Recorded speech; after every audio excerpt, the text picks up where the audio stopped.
It's more of a passive-aggressive game. It is. Welcome to Cardboard and Wine, episode 27. I'm Mamie. And I'm Josh. Grab a glass, pull up a chair, and let's talk about some games.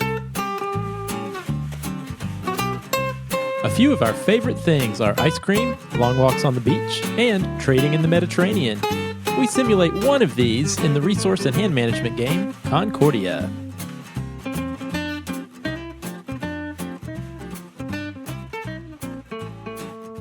Greetings, Josh. It's good to be back in the studio.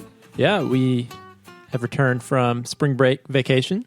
Yeah, we were able to line up my school and the children's school schedule and head out of town for almost a full week of vacation, which is rare. Yeah, no, we had a great trip. We sort of had the city half of the trip and then the wilderness, mountainous half of the trip. Both a lot of fun. Yeah, we were down in Atlanta for a couple of days and took the kids to their first Braves game and went to the amazing aquarium down there and then went up to Asheville and did some hiking and fishing and relaxing. It was awesome. Yeah, it was a fantastic time.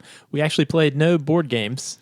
No, we took games, We as did is take often games. the case, Yeah, I think I always take games no matter where I go. but we did not manage to play any. The weather was too good. Yeah, no, the weather was perfect. So we spent a lot of time outside exploring. Super fun trip. Also, we've been very busy getting caught up on our Game of Thrones and our Marvel Cinematic Universe movies. That's true. That's kept us busy. And we've replaced gaming a few nights with Game of Thrones recently. There's been a lot of big screen movie events, big and small screen. That's true. So we're caught up on Game of Thrones. And you're caught up on the Marvel Universe. I still need to see Endgame. Yeah, I saw it last night. I couldn't wait. I knew we were going to be gone this weekend, and I was just too afraid that I was going to get some spoilers. And you and the kids both decided you could not, you weren't super excited about sitting through a 3-hour movie event. On a school night, that's a little bit tough. We had a student running through the halls of my school yelling out spoilers from Endgame, and I think one of the teachers tackled him and told him he was going to have detention. I could see that. What did he say? I'm curious now. I don't know. I didn't ask. I didn't want to know. Well, my favorite part in the movie was at the end where... No! Just kidding. Hope I didn't give anyone a heart attack there. Should we talk about Game of Thrones? No. We shouldn't. That was pretty amazing That as was well. pretty amazing, yeah. All right, but anyway, this is not a podcast about TV or movies, but a podcast about wine and board games. So why don't we talk a little bit about wine? Well, so after our vacation, we are on a bit of a spending freeze. So the wine this week actually comes out of the cellar. Okay, maybe not actually a cellar. Yeah, I don't think have this a came cellar. out of the cellar. No, I wish we had a cellar. This came out of the back of the cabinet or fridge. This came out of a box that I found when cleaning the office that had wine left over from a party that we hosted a couple of months ago. So it's So free, sort of. free, aged. Aged. It's a Pinot Noir, which isn't one of our favorites, and honestly, it's not that great. So let's not waste a lot of time talking about it tonight. Yeah, I will say what I don't often like about Pinot Noirs. Not that this is even a good one. I hate to blanket disparage Pinot Noir in general as a grape varietal, but sometimes they are a lighter, more delicate grape, and this one has that sort of lighter, almost lighter shade than you would get from a Cab or a Zin or Merlot or Malbec. And I don't know, I like a bolder, bigger wine, but maybe I just need to, maybe I have a big, dumb palate. Yeah, Pinot Noirs can just be a little boring, I think, comparatively. And, it's funny that you mentioned the color. When we did our blind wine tasting party for New Year's, the Pinot Noir was the one that everybody could tell what it was because it was that lighter shade than everything else. Yeah, easy to pick that one out. And that was a really good, that was a quality Pinot Noir. Still was not my favorite. Yeah, but still not as exciting for me as some of the others. Well, something I do want to talk about that I am very excited about that is wine related. We just wanted to give an unbelievably special thanks to one of our Patreon patrons, Kyle Hammond. So Kyle made us a laser-etched wine bottle stopper from a Napa Valley recycled wine barrel stave. It's awesome. Thank you so much, Kyle. We love it. It's so amazing. And I'll include a photo in our show notes. But it's just such a thoughtful gift. It's got our logo, Cardboard and Wine, etched right into this wine barrel, this piece of a wine barrel stave, and then it's it's grafted onto this wine stopper, so we can use it as a wine bottle stopper. It's got our logo. It looks so cool, so thoughtful. Yeah, so special. We proudly have it on display here at our house and have shown it off to numerous friends and our game group, who are all also very impressed. So thank you so much, Kyle. Yes, and also a huge thanks to all of our Patreon patrons. It's a small group, but it's a proud group, and we really appreciate you all. Yeah, if you'd like to support the show, you can just go to patreon.com/cardboardandwine, or you can go to our website, cardboardandwine.com, and click the Become a Patron link. All right, Mamie, we mentioned, I guess we haven't played a whole lot of games because we were gone on vacation, but we've played a few things since the last episode.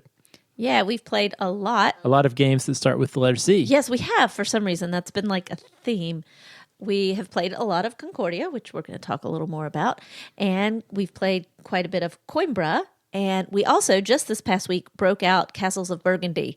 That was one that we talked about in our previous episode about weeknight games. And we both were like, we need to play that. We haven't played that for a while, and we broke that one out. It was so much fun. Yeah, that's what the fun is of making those lists and thinking about games, is it helps us to jog our memory. Like, oh yeah, we haven't played that one in a while, and we had a great time. Yeah, it's a great 2-player game, and our play time was just a little bit over an hour. So it was really a great weeknight game. Yeah, just wanted to make sure we were giving good advice when we said that was a top weeknight game. We actually had fun on a weeknight playing that game. I know, I think we might have to play it again. Yeah, definitely. Why don't we, because we haven't done a lot of gaming in the last couple weeks, outside of Concordia, really. Which we've played a lot. Why don't we just jump right in and talk about that game? Sounds good.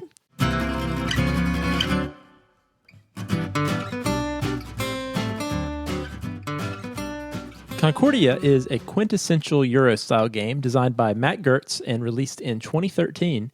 Players move their colonists around various maps set in and around regions of the Mediterranean, building houses and cities that produce various goods that can be bought and sold to further expand your empire.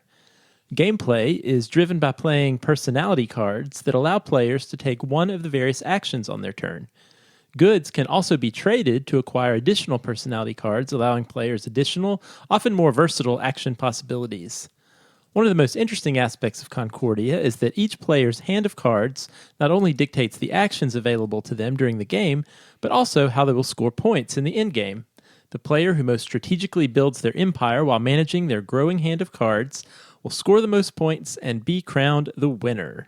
So maybe I think you could, I read a description of Concordia when I was doing research for the show, and it mentioned that Concordia is a peaceful strategy game of economic development. Would you agree with that?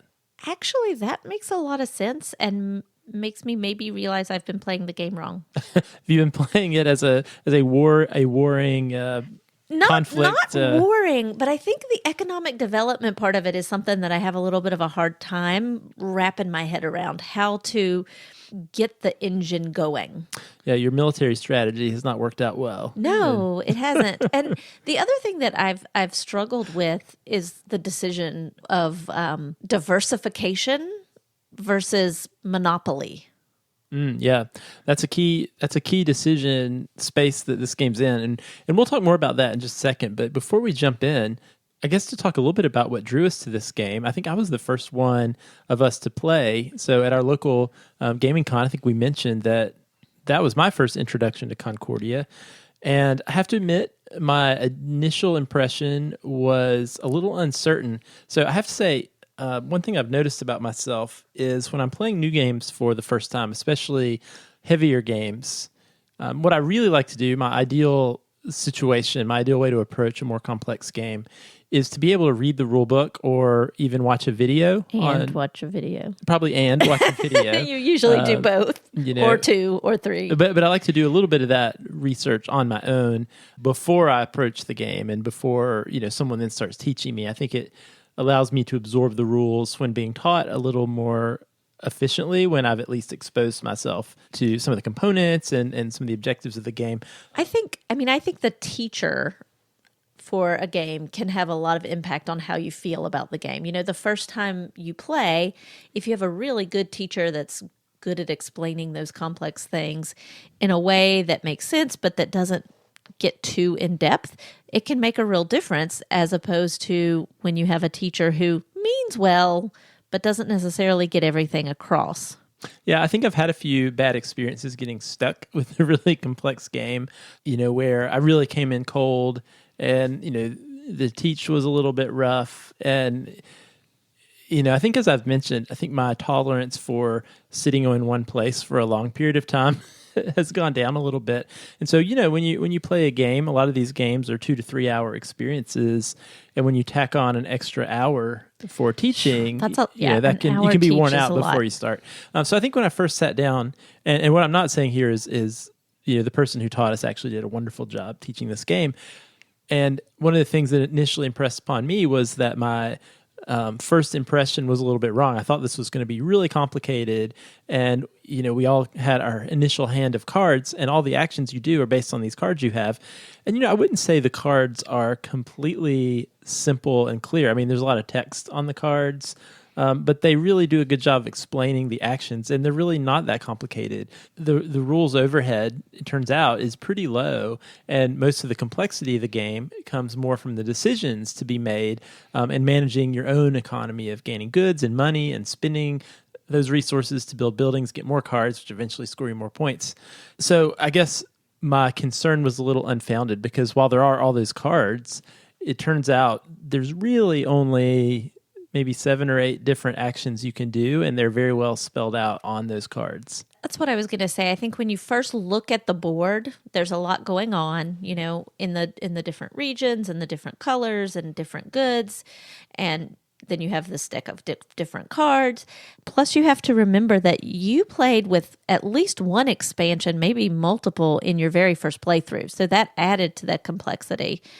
But I think once you really, especially when you drill down to the base game and you examine all the information that you're given on those cards, because you're right, there is a lot there, it's not as complex as you might initially think. Yeah. So, that being said, I did win the initial game.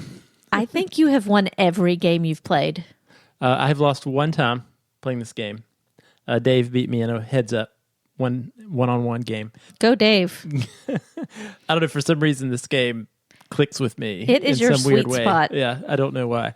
But I will say, despite that, I was not instantly enamored. But I'll say as the weeks went by after the con, I found myself still thinking about Concordia and wanted to try it again. So I did some research and realized that there was a new edition of Concordia Venus, that had recently been released. So it seemed like a good time to pull the trigger. So we got Concordia, and we've played it about 10 times in the last month or so. So I would say we have a good impression of Concordia at this point. I will say we will be basing most of our discussion of the game on Concordia Venus. We'll talk a little bit towards the end about what some of the differences of Venus versus the original base game, but do know they're essentially the same game. Very minor differences. And then you did mention I played with an expansion. My first game, I played with the Salsa expansion, which adds salt as a wild resource. We've played with and without it, but we'll talk a little bit about that at the end. We'll base most of our initial discussion on just sort of the base Concordia. I mean, there's plenty there in the base game. Let's talk a little bit about the components of the game. So Concordia is a game with lots of components. The kind of centerpiece of the game is the map. Now, there are how many maps that come with the base game? Four maps. Four different maps that come with the base game. So you already kind of have some cool diversity there. And they're all, as Josh said, parts of the Mediterranean. They're really pretty and colorful, and they have clear text. Although I will say they're in I believe it's Latin is the language that the locations are written in. And so all the U's are replaced with V's. So it throws me off a little bit, but they're pretty clearly labeled. But that is not important to gameplay. No, it is not at all important to gameplay. Yeah. It's just a thing. But so the map is kind of the centerpiece, but then there are also player boards. Each player has a player board that's two-sided. One side has the information about your kind of starting resources, and then the other side is really the side you use for gameplay, and that shows your storehouse where your colonists and goods are stored until you use them.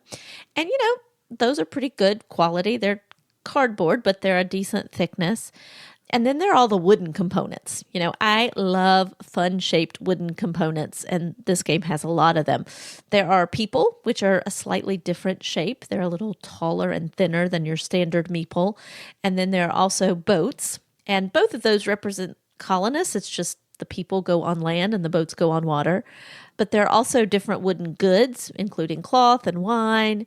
The anvil, which I believe is tools. Is that what that one represents? I think so. Wheat, which is food, and bricks. And they're all, just great little wooden meeples. The only thing that's a little weird about that is the brick and the wine are the exact same color. Yeah, that's really a questionable decision of all the colors you could use. And you're right, the shapes are all completely different, but for some reason, bricks and wine are really painted the same color, this dark red, and they get confused. Yeah, I mean, even if you just made the bricks brighter red or the wine purple, it would have made a huge difference. So yeah, that's very perplexing to it me. is. It doesn't make sense to me. It was a weird choice. The other really important component of this game is the cards. They are pretty standard cards. They're not mini cards. They're not giant cards. They're standard card size. They're appropriate card size. They are appropriate card size. Pretty good quality. You don't really do a lot of shuffling with them, so it's not as important as it is in some games. But one thing I love about the cards is they do have really clear descriptions. Each card allows you to do a different action, and there's a very clear description of that action and when you can use it on all of the cards. So that's pretty important. The last component of the game is money, but I don't think we've actually played at all with the money that came with the game. Yeah, it comes with these cardboard coins, and they're fine. Like, there's nothing wrong with them, but we have exclusively used our metal viticulture coins, and those are so fantastic. We've been using those for several games. Yeah, those they're are great. so nice. Those they're are like great coins. heavy. Yeah, so not necessary, but it's something we like to do is keep our viticulture coins out so we can use them with lots of games. The components are fine. I agree. What we have come to expect from sort of a Euro style game at this point. The cardboard is nice. The wood is nice. I will say, you mentioned these intricately shaped meeples that are fun, and for the most part, I agree that's true. Except the cloth is just a rectangle. Yeah, I don't understand why. Yeah, it's just a little It is a rectangle. blue rectangle. Yeah, you think they could have come up with something. That's true. And also, I'll say, if we talk about the salsa expansion, it adds the white salt meeple, which is a cool, oversized. Yeah, it's a cool little sack of salt, but they're so big. Yeah. They barely fit in the little space on your warehouse. So I don't know if that was a mistake. That was an oops in production, I'm sure. I mean, they're okay. Like, they're doable, but they're noticeably larger than the other other resources. Well, let's talk a little bit about the gameplay of Concordia. Yeah, as you mentioned, Concordia is a strategy, deck building, and hand management game. I don't know that I'd ever thought about it as economic development, which might possibly be why I'm not doing very well. Well, I guess, from the point of view, I wouldn't have necessarily thought about it that way either, compared to a game that's obviously an economic game like Container, for example, or even an 18xx game where you've got like your stocks. You're building the trains, but you're manipulating the stock prices. I guess it is an economic game insofar as any game where you are producing resources, which you then have to buy and sell and trade to then produce more settlements to make more resources. So any Euro game. Yeah. So I think, I think most games like that have this little economy of building to produce goods, to sell for money, to do more buildings, to produce more goods. So it has that type of economy that's probably going to be fairly familiar to anyone who has played any number of sort of Euro style games. But I do think when you said that, it did make me think about some of the economic choices that you have to make in terms of, and I mentioned this a little at the start, the decision to diversify what you're buying and how far you spread out versus the benefits of staying in territories but owning more goods in an individual territory. So it's interesting. All of those kind of different economic choices are actually handled through your deck of cards. So it is sort of a deck building game, and hand management I think is essential. I have a little bit of trouble wrapping my head around it, and I think it's because there's kind of two different things that you're doing with those cards. So the cards that you're collecting, you do use them to take different actions during the game, but, and this is probably most importantly, they factor into in-game scoring. So depending on how many cards of a certain color you have, that will impact how you score. For example, how many territories you're in. So a certain color allows you to score a certain number of points for every territory that you're in, whereas another color gives you points for having more settlements in individual territories. So balancing how you're using those cards throughout the game and how you're collecting them and how what you have in your hand at the end is going to impact your in-game scoring, it's pretty complex. And I still think I don't totally have my head around it. Yeah, and I'll say that it's that second part with the scoring. I think if it wasn't for that, I would have probably passed on this game because it would have been too similar to, I think, a lot of other games that I had played before. So, for example, if you just, let's say you got some points every time you built a settlement, and then maybe you got some additional points if you built in a new region or something like that. But the fact that, the flow of this game is once you kind of know what all the cards do, you just sort of start playing. You're playing cards to move your people around, to build buildings, and then you can, make those regions produce goods everywhere you have a house, and then buy and sell those goods or buy more cards that give you options for more actions. You just kind of play, but all the while during the game, everyone's scoring marker just sits on 0. Yeah, it's pretty crazy to not have any scoring until end game.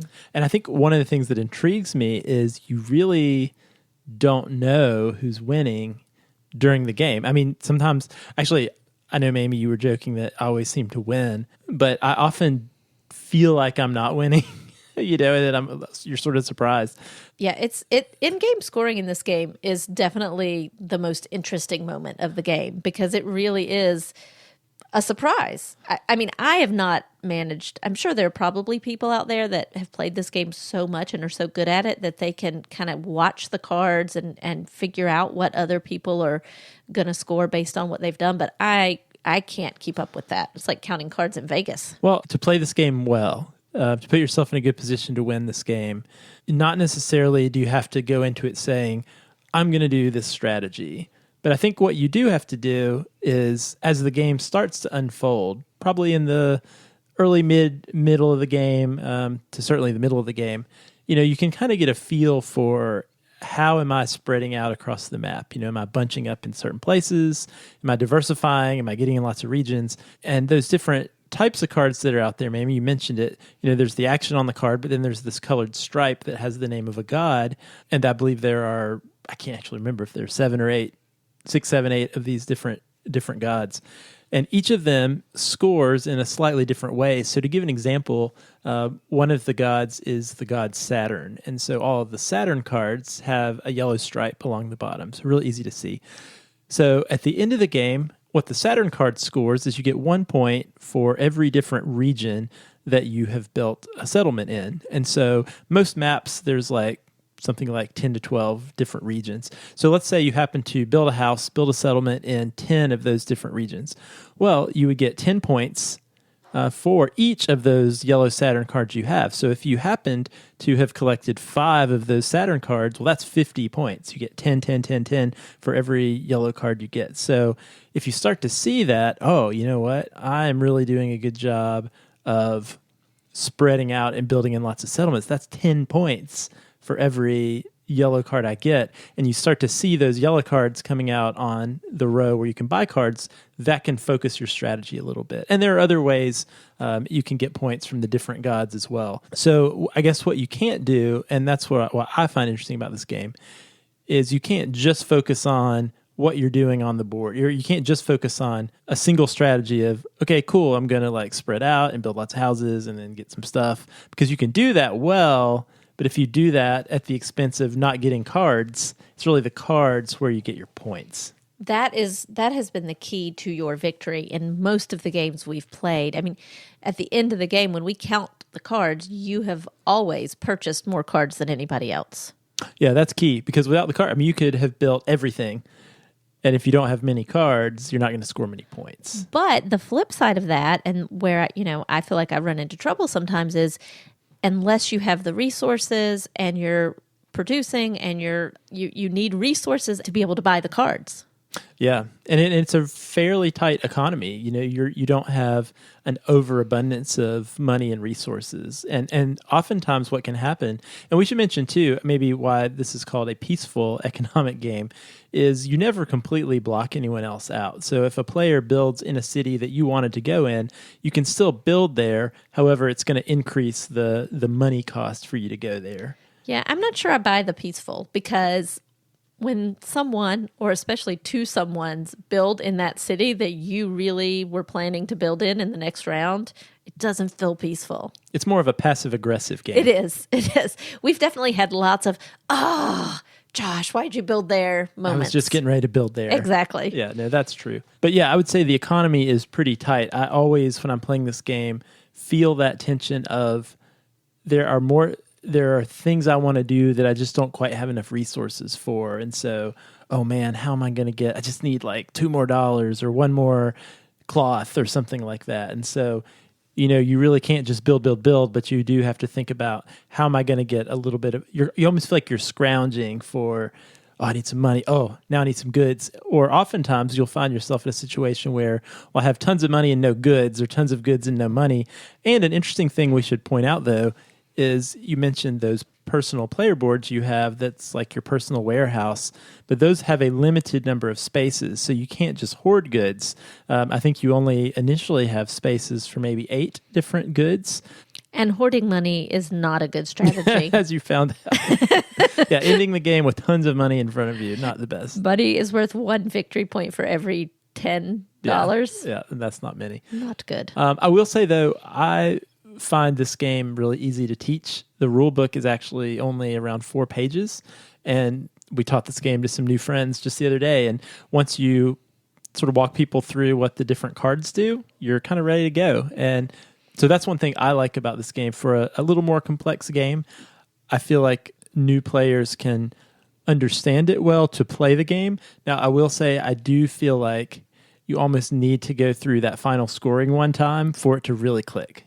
Definitely. I think everybody we've played with, when we get to final scoring and we do the counting out of the cards of different colors and then the multiplication of the math for the points, everybody's like, oh, I should have bought more cards. That's why Josh wins. Now you know, Except everyone. I know, and it still's not helping me. Yeah, you've played 10 times. I'm going to play with someone other than you. You should. I don't know what it is, Ed. I don't win all games, but for some reason this game clicks with my brain. Yeah, it does. I'm not sure why. So let's talk a little bit about expansions. So, we've been describing the base game for the most part, but I would say a Concordia player who likes the game and wants to expand their experience a little bit, the Salsa expansion is probably the one that adds the most interesting newness to the game. And so the Salsa expansion, besides some additional maps, adds really 2 different modular pieces of the game that you can mix and match. You can use them both or one or the other. So Salsa, I have been told, is the Italian or Latin word for salt, but Google Translate doesn't bear that Google to be does true. not seem to agree with that, so that may or may not be true. But anyway, as we mentioned, the Salsa expansion adds salt, which is a wild resource. So in the base game, to build in different types of cities, you have to have specific types of goods. We also mentioned you need goods to buy new cards. Having some salt available to you can be helpful because it can act as any resource. So that's fun. That adds a little more flexibility to the game. The other addition that the Salsa expansion brings to the game are these forum tiles.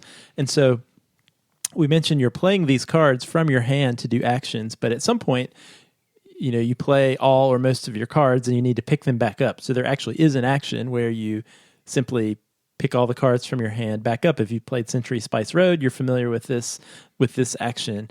And usually you get some money, but with the forum tiles, you also gain a special tile that either gives you a one-time bonus or gives you some ongoing special ability. Mamie, what do you think about the salt and also the forum tiles? I really enjoy the forum tiles. I think they break the rules just enough to add an interesting element to the game. I enjoy... So with the forum tiles, you start out with one that you get to have throughout the whole game. And you get your choice of two, so you can kind of have a little bit of say. Yeah, you can have a little bit of say, and that can kind of help you shape strategy from the very beginning. So I really like that. And then the ability to kind of add to your special powers or to just get one-time things that can be really helpful. I like that. The salsa salt as a wild, I could kind of take it or leave it. I mean, I think there are good things about it, having, a wild resource out there, but I think it almost adds an unnecessary complexity. Yeah, we should mention, the salt in the game is good, but not overly good. And so Yeah. you replace, so there are different types of cities that are put out onto the board that make different types of goods. And so you replace some of those with salt cities that make salt for you. And whereas salt is really great at trading in for things because it's wild, you actually can't sell it. It's worth no value monetarily. So it can be useful, but, I would agree with that. It almost adds a little bit of extra complexity. I agree. The forum tiles, I think, do make the game slightly easier, and it's fun to have a power that no one else has, I think. So I would agree. But the cool thing about the Salsa expansion, besides the extra maps, which, again, you could just utilize those, and we've done that, you could pick and choose the modules that you like and use them both or one or the other or neither. Yeah, I like having the different options, and I like having the different game boards. I mean, there are definitely some boards that are better for two-player and some boards that are better for larger groups. Yeah, and that's a great point that speaks to the flexibility of this game with all these different maps, and even the maps that come with the base game.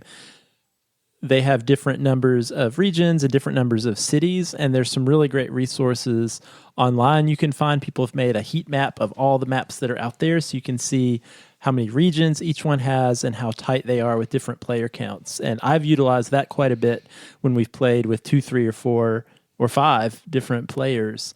And actually, that was one reason I bought the Britannia map, because it's a great two-player map. It's a smaller map.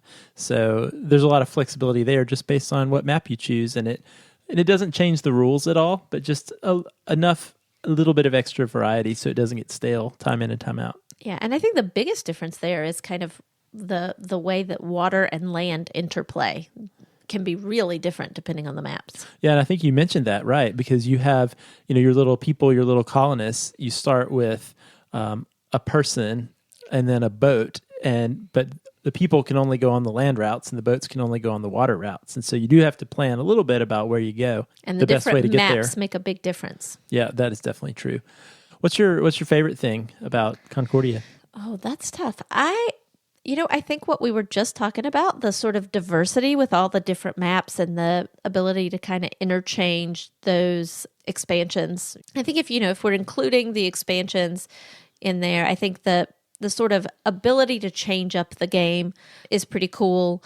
I really like the different maps. They're interesting to me. I like trying to figure out where in the world they are. And we should say too, besides the maps themselves being different, the way you set the game up is there's sort of some controlled randomness where the different types of cities that produce different types of goods show up. So there are A, B, C, and D cities, and their little tiles you can randomize and flip over. And so, where the cloth cities are or the tool cities are not in the same place every time, but sort of within some confines, they're randomized a little bit. So every game board, even on the same board, is going to be laid out a little bit differently. I think I mentioned this already, but probably my favorite thing is the way that scoring works and the way I like multi-use cards and the fact that you have to use the cards to do all your actions, and you have to think a little bit about the order with which you play those actions. So you might say, oh, I really want to use my architect card so I can move my person and build. But if I do that now, this is the only one of these I have in my hand, and so do I want to waste an action to pick it back up? But not only thinking about the actions that you want to do and the new cards that have cool actions, but it's really interesting decision space, I think, in looking at what you're building on the board, but also what's going to score and what cards do I need to score at the end of the game. And I think that sort of added layer of complexity with how scoring and building interplay and the actions you can take is just really interesting. And I don't know of any other game that does it quite like that. Yeah, I agree. That's definitely a unique and interesting feature. Plus, it's the surprise at the end with the scoring can be fun. I know. I'm kind of a big fan of that, hidden scoring till the end. It's kind of cool. Fun. Anything you don't like about Concordia? It's interesting because we've talked about how it is. And one of the things I like about it is there is a lot of replayability in the different boards and the different setups of the boards. But I have to say, we've played a lot of Concordia, and I'm already a little bit bored with it.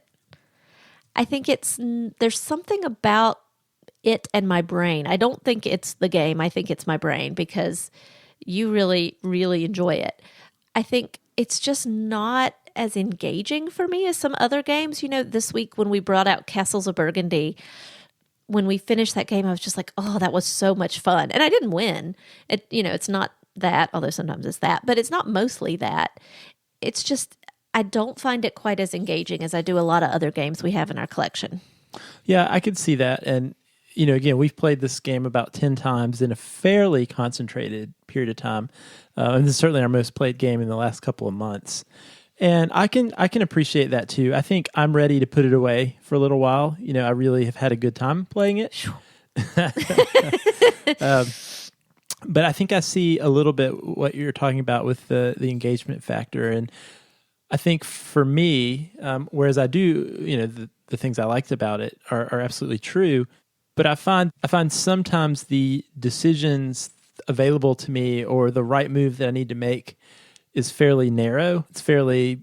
A lot of the moves are fairly obvious. So, okay, I can move and build, or I need more money, so I play this card. That's the one that helps me get more money. I got the cloth.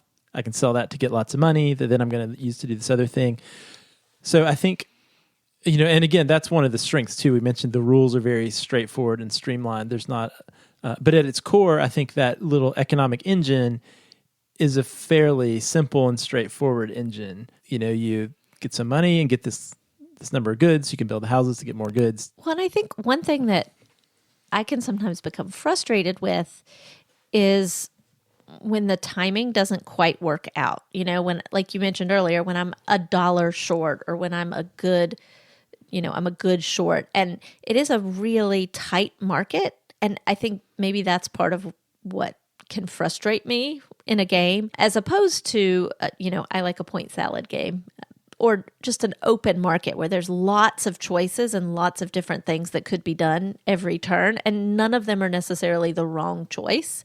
I think I enjoy that more than a game where there really is one or maybe two options, and only one of them is probably the better choice. Yeah, that's true. And, it'd be interesting if we played some other games this many times in a row, because I feel like with this one, I've sort of figured out, here's a strategy to do well in this game. And so in the last few plays, I almost feel like it was less fun and interesting to me, because I felt like, okay, this is what I need to do. I need to spread out in this way and get these cards and then get the points. And so and maybe that's on me. Maybe I could say, you know what, I'm going to explore a completely different strategy, but I don't feel like there's a lot of room for other strategies to try out, unlike... I have tried a couple other strategies, and I will tell you, they don't necessarily work out. Well, that could be true. And I'll say, unlike a game like, maybe Gaia Project, for example, like Gaia Project or Zulkin, I feel like there are some really different things I could try, some different levers I could pull or buttons I could push that I'd be interested to see, I wonder if you could win this way, or I wonder if this could work out. And with this game, I feel like there's not a lot of different ways to play the game. No, I will definitely say it gets more competitive, like you're all kind of competing to do the same thing, and that can be fun. But yeah, I think as far as, do I want to play 10 more times? I don't. Probably not. No. Probably not. Now, will I be excited to play this with friends 2 or 3 months from now? Absolutely. I would be happy to play this game. And that's a good point, to bring this back in a little more positive direction of when we would break this game out. I've had a lot of fun playing this game with a lot of different people. And I think this is I think if you have friends who maybe have been enjoying games like Settlers of Catan or Carcassonne or Pandemic, and they want some new games to try, maybe to take that next step into a game that's even a little more strategic and a little less random, I think Concordia can be an awesome next step game from a game like Catan, for example. not to say that I think this is a bad game and not to say that I don't enjoy this game. There are a lot of things I really do enjoy about this game, but I think after playing a lot of times, I'm kind of ready to put it down. And this will be an interesting one that maybe we revisit a year from now to see bring how it we out of feel. the cellar. That's right.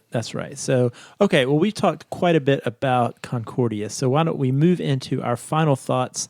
And Mamie, why don't you remind us about our Cardboard and Wine rating scale?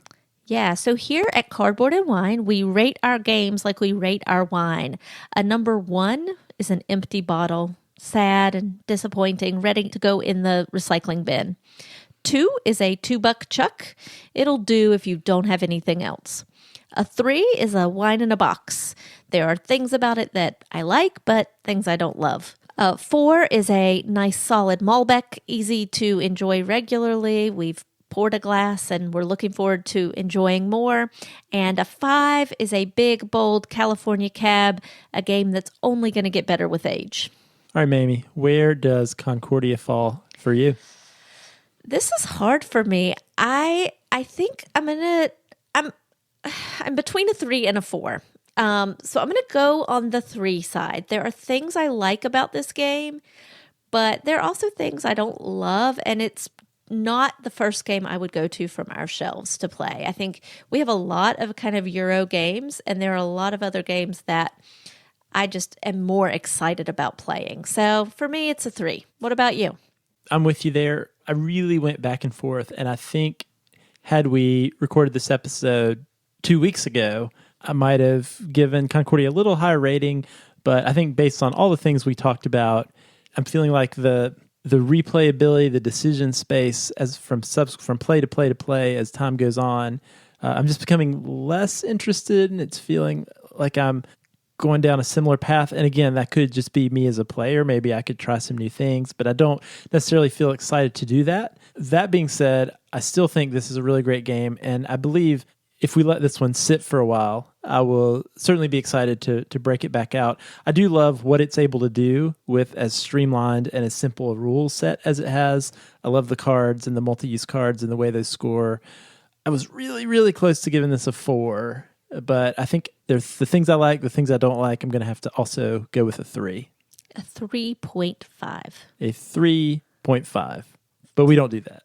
A Okay. 3. Okay. A solid 3. A solid But again, 3. a 3 is not bad, right? No, it's like a C. It's passing. With no curve. We don't grade on a curve here. No curve here. I feel like I do, but You probably I probably do. do. But yeah. All right, folks, thanks for listening to Cardboard and Wine, a proud member of the Dice Tower Network. For show notes, links, and other fun info about the games we discussed on the show, you can visit our website at cardboardandwine.com. If you have feedback on the show or suggestions for a future show, you can send us a tweet at Board and Wine. Email us cardboardandwine@gmail.com. Check out photos of the games we're playing on our Instagram at Cardboard and Wine, or jump into our guild on Board Game Geek. You can also leave us a review on iTunes. We'd love to hear from you, and it can help new listeners find the show. All right, everyone. Until next time, Cheers and happy gaming.